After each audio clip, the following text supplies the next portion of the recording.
Welcome to Sports Science News. Today we're going to be addressing the problem of obesity in children.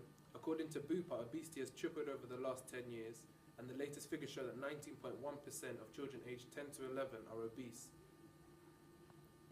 Obesity is a prevalent problem amongst adults and children and is an increasing problem around the world. Today we're very fortunate enough to bring in an expert in the field called Shami, who's going to give us some information into this topic. Hello, Jacob. Hi Shami. So do you feel that obesity is a prevalent problem in society today? Well, yes, I do. I think it is vital to address the problem at a young age, as it has been found that obesity in childhood is known to be an independent risk. Okay. So do you mean like a risk factor for adult obesity in the future? So when it starts younger, it can lead on to when they're adults. Okay, brilliant. Okay, the next question I had was, so do you feel that this can lead to health consequences for the individual, or what health consequences can this lead to?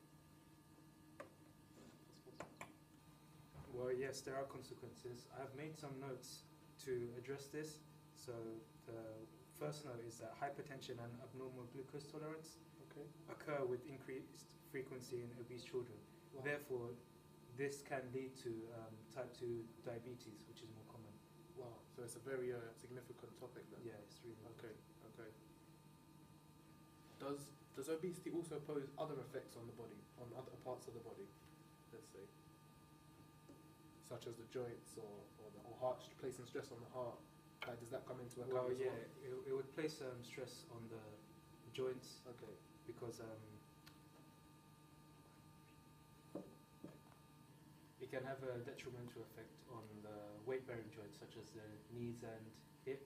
Okay. Yeah. Yeah, and does it lead to osteoarthritis? Yeah, it can lead to osteoarthritis. Okay.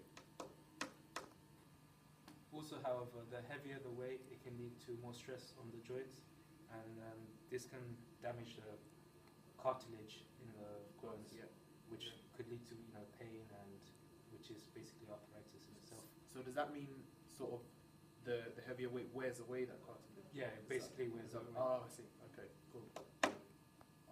And basically the cartilage is the protective tissue that protects the joint. Okay. It can also place stress on the heart. Okay. So research has been found that the left ventricle hypertrophies, and it has been found to be common in obese patients. And this has been related to hypertension. So Shamik, what exactly is hypertension? Well, basically, this is when blood pressure is elevated in the arteries. Oh, okay. So can that lead to future effects such as maybe heart disease or heart attack, even in certain Yeah, it can situations? relate to cardiovascular disease. Okay, thank you. Okay, so what about the causes of obesity in children? Basically, children nowadays, they prefer to stay inside, so they live a more sedentary lifestyle. Okay. And therefore, while staying inside, all they're doing is eating junk food, which has a high calorie content, and this leads to obesity because they're not doing enough physical exercise to burn off the calories. Definitely. So this is an area maybe we could address for sort of future interventions or things that so we you can change. just bring in coaches or athletes to motivate these children to do and go and do more exercise, basically. Well, moving on from that point, we're going to be crossing over to an interview where a sports trainer, PE coach, is giving his time out of his everyday schedule to provide us with some information and opinions on this matter. All right, thank you for meeting me today, Sam. I'd just like to start off. Do you think that obesity is a problem amongst children at the moment in our current society? Current society, yes. It's well, in the last 10 years experience that I've had, at least, it's been a growing problem actually. Reason being because of, I think there's just been a lack of motivation from other sources other than parents, schools, government even. Okay. As much as they do say it, there's not enough action towards it, I would say. Okay. So you feel that, how can I put it? You feel that there's been an increasing problem because of the fact that the government haven't provided enough for children and as well as parents and schools. Do you feel they're all contributing factors to the increase? All contributing factors, really. Obviously, fast food doesn't help. Yeah. Of course, yeah. But I think our main problem from now and on, which will be ongoing, will be the increase in technology. Yeah, of course. And the technology factor is ridiculous, because now everyone, before, when we were younger, it would always be about going out to play, going out to socialise, and this, and now it's everyone's stuck on their iPhones, iPads, Androids, all their electronic equipment, stuck indoors, not doing anything, of course, which is just going to lead to demotivation from the kids, from the parents, because they'll see it easier, a more secure way that they know their children are safe. Definitely. But in terms of helping them, I don't think it's the right way. I think there should be a lot more activity. You know, your daily recommended for your kid would be about 60 minutes. Yeah. It would be about 60 minutes a day. So, and I don't generally see that day in, day out. Do you feel that we could, well not necessarily us, but parents, let's say parents, do you feel they could do things themselves to increase their child's activities physically? By all means, I mean, one, they should. One, they should for the benefit of their own kid. Yeah. And two, to keep them mentally aware as well. Because it's all fun. It's all fine not doing anything now, but when they get older, they're not going to want to do anything even more. So ideally, easy enough, after school classes, whether it's with the school or other apart from the school, find activities, motivate the kids to have fun with it. Even by themselves, take them out to the park, in the garden at least. Keep them active, whether it's silly things from just running, chasing, to playing actual games. Definitely. Do you feel that diet and food intake is a big contributor to why we have a high percentage of obese children at the moment? Yeah, most definitely. And to that, parents have a major part to play in this. Partly because obviously they're at home most of the time. It all depends on what they're feeding them, what they're encouraging them to eat, and then obviously when they are out, things what they can and should have to help that, should we say. Schools have a part to play as well because of the school dinners. You can know, because obviously they've got a tight schedule, they've got a tight budget, and obviously cooking times as well. So it's obviously, faster food is obviously a lot easier. Definitely. Not necessarily nutritional. Of course. So it's more convenient to...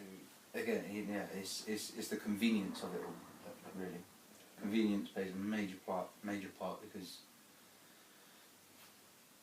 you go down the road now, you know, your kid's hungry, you're in a rush, fine, bosh, let's go to the nearest fast food joint. Yeah.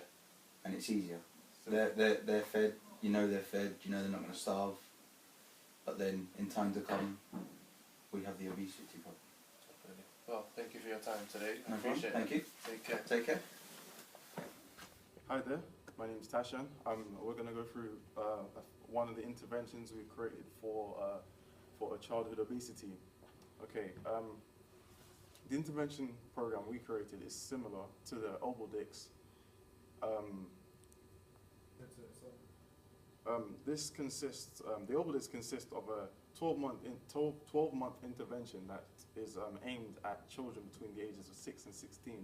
However, for our intervention, we've used it for 6 months because we have found that through prior testing that children, it is sometimes a bit too intense on the child for a year. So we've shortened it down. Hopefully, this will give the same sort of results, push them in the same direction, help them to battle their disease. We have found that there are quite a lot of possible prevention methods to prevent obesity in children. The first of the possible methods are to encourage healthy eating habits within the child. Small changes can be quite essential to their lives. Like, for example, if you give them, for example, carrot sticks or apple slices instead of chocolate and cake, that can lead to them cutting down on the amount of sugar and fat that they receive during the daytime. Also, things like lean meats, turkey, chicken, things like those, for example, poultry, fish, lean meats, and beans as a possible substitute for meats to protein. Also, to limit the amount of fizzy drinks, juice, and squash that they may have, to give them either non-added sugar drinks or just give them water. Also, you can make their favorite dishes, but make it in a healthier way. Instead of deep frying something, you could possibly shallow fry it or stew it or boil. This can all lead to tremendous drops in the amount of calories that they intake on a daily basis. One of the best methods that we found was just to help the child stay active. This could include something like getting them outside to have a walk, play a game like tag, for example, do some skipping. Also playing any sport that they can. It's football, rugby, basketball, swimming is a good sport as well. It will help them to develop in confidence as well. Also, help them to overcome their problem. Some of the factors that help to that are successful are not to just place the child on a diet themselves, as this can sometimes lead to them feeling ostracized in the family. The best thing to do is include the family and the parents, or just the parents themselves, on the diet regimen. This shows to the child that they're not different, they're not strange in any way. They're just changing food because that's what their parents are doing. Also, regular physical activity can help quite tremendously in losing weight and also in gaining a good social network.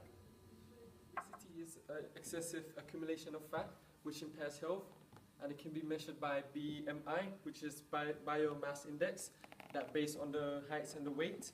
And if you're obese, your value is going to be over 30, and it is a common problem for children and adults, as it have negative consequences such as heart failure, type 2 diabetes.